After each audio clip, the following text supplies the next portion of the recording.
위기가 기회가 될 수 있다는 말이 있죠. 르호보암이 꼭 그러했습니다. 왕국이 분열되면서 르호보암이 큰 위기를 맞았습니다. 게다가 북왕국과 싸우기 위하여 군사 18만 명을 모았습니다. 분열한 것도 안타까운 일인데 이제는 형제와 싸우게 된 그런 상황입니다. 어제의 형제가 오늘의 원수가 될 법한 그런 위기 상황이죠. 이때 하나님께서 스마야를 통해서 개입하십니다. 이 모든 일은 이스라엘 향한 나의 심판이다. 그러니 너희는 각각 너희의 집으로 돌아가라. 이 말씀을 하셨습니다. 왕국이 분열될 때와는 사뭇 다르게 르호보암이 이 하나님의 말씀에 순종합니다. 그리고 군대를 다 돌려 보냅니다. 르호보암이 개인적으로는 자존심이 상할 일일 수도 있습니다. 남자가 한번 칼을 뽑았으면 무라도 썰어야 하는데 라는 생각을 가졌다면 도저히 돌이키기 힘든 일이었을 수 있습니다. 그러나 르호보암은 하나님의 이 말씀에 순종하였습니다. 전쟁을 포기한 다음에 르호보암이 했던 일은 유다의 성읍들 15개 성읍을 방비하는 일이었습니다. 주로 남쪽과 서쪽에 속한 성읍들이었는데요.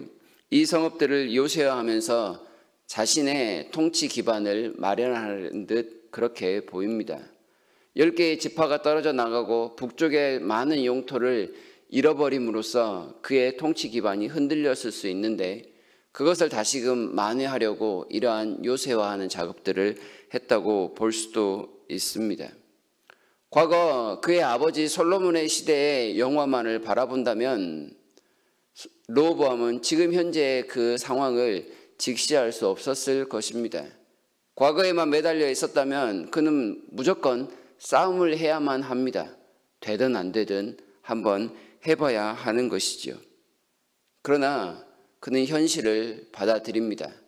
그리고 나서 한 발짝 더 나아가 새로운 출발을 위한 여러 시도들을 하고 있습니다.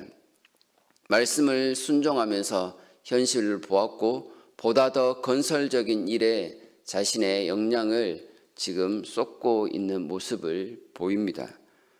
그랬더니 예상치 못했던 호재가 이 르호보암에게 찾아옵니다. 13절을 보시게 되면 온 이스라엘의 제사장들과 레위 사람들이 그들의 모든 지방에서부터 르호보암에게 돌아왔다 이야기를 합니다. 이유인즉 여로보암이 북왕국을 만들면서 이 제사장들과 레위인들을 전부 다 해임시켜 버렸습니다. 우상과 또한 자기 마음대로 통치하기 위해서 하나님을 섬기는 사람들을 홀대한 것이죠. 이 제사장과 레위인들이 르호보암에 돌아오면서 16절을 보시게 되면 그들과 함께 했던 사람들이 또 수많은 사람들이 돌아왔음을 보입니다. 하나님 앞에 신실했던 사람들, 하나님만을 섬기려고 했던 전국에 퍼져 있던 사람들이 르호보암에게로 몰려들었습니다. 우리나라도 그렇지만 하나님을 섬기는 나라에서 하나님을 섬기는 사람들은 매우 큰 자산이 될 수 있습니다. 사람이 많은 일들을 할 수 있고 또한 그런 사람들이 많다는 건 많은 가능성을 가졌다는 말이 되기 때문입니다. 특별히 하나님을 섬기는 사람들, 하나님 앞에 신실한 사람들이 르호보암 주변으로 몰려든 것은 그에게 하나님께서 세우신 왕국의 정통성이 있음을 말하고 있습니다. 반면에 여로보암은 10개의 지파와 많은 영토를 가지고 그 나름대로는 엄청난 기회를 누렸다 할 수 있지만 하나님을 떠남으로써 사람들을 떠나보내는 그런 위기를 또한 자초하고 있는 것과 같습니다. 여호와 하나님을 중심으로 모인 이 사람들 덕분에 르호보암이 아주 강성해졌다라고 17절에서 이야기하고 있습니다. 무리가 3년 동안을 다윗과 솔로몬의 길로 행하였기에 르호보암이 이 3년 동안 아주 강성함을 유지할 수 있었습니다. 3년이라는 시간이 조금 걸리긴 하지만 아무튼 르호보암은 그가 가졌던 통치의 위기를 많은 사람들과 더불어 잘 극복해 나가고 있는 모습을 보이고 있습니다.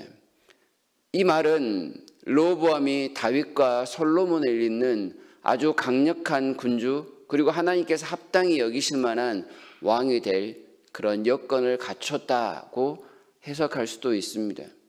그가 자기에게 몰려든 사람들과 함께 하나님 앞에 더욱더 신실하게 노력한다면 솔로몬의 그 통치 말년의 안타까움을 극복하고 다윗과 같은 모습으로 나아갈 수 있는 그런 가능성, 그런 놀라운 기회를 가졌다라고 말할 수가 있는 것입니다.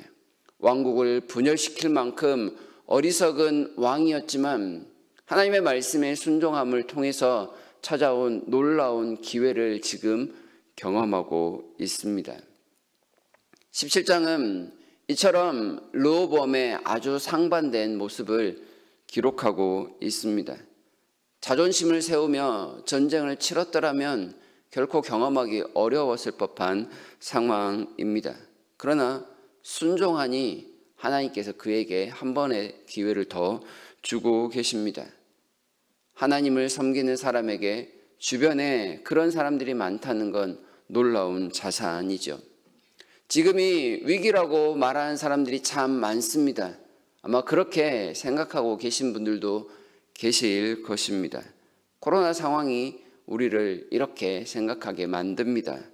그러나 이 위기가 지나가고 나면 또한 기회가 찾아올 것이라고 희망하면서 버티고 계시는 분들도 많으리라 생각합니다. 분명히 기회는 있을 것입니다. 이 위기 속에서 우리가 해야 될 일은 하나님의 선하신 뜻이 무엇인 줄 알고 그 기회를 잡기 위하여 지금부터 준비하는 일이라고 할 수 있겠습니다. 여기에 가장 분명한 사실은 하나님을 믿는 사람들에게 기회는 하나님께로부터 온다는 아주 단순한 사실입니다. 하나님을 온전히 신뢰하고 하나님의 사람들과 함께 거하는 것이 우리에게 가장 선한 기회가 될 것입니다. 그리고 또한 이러한 기회들을 통하여 하나님은 우리의 주변을 확장시켜 나아갈 것입니다. 어떠한 경우에도 우리는 하나님을 떠나거나 하나님의 사람들과 함께 거하는 일들을 포기해서는 안 될 것입니다. 하나님께서 우리에게 분명하게 허락하실 그 기회들을 기대하면서 오늘도 하나님의 말씀에 순종하는 일 최선을 다하도록 합시다. 하나님께서 하늘로부터 우리에게 놀라운 은혜를 부어 주실 것입니다.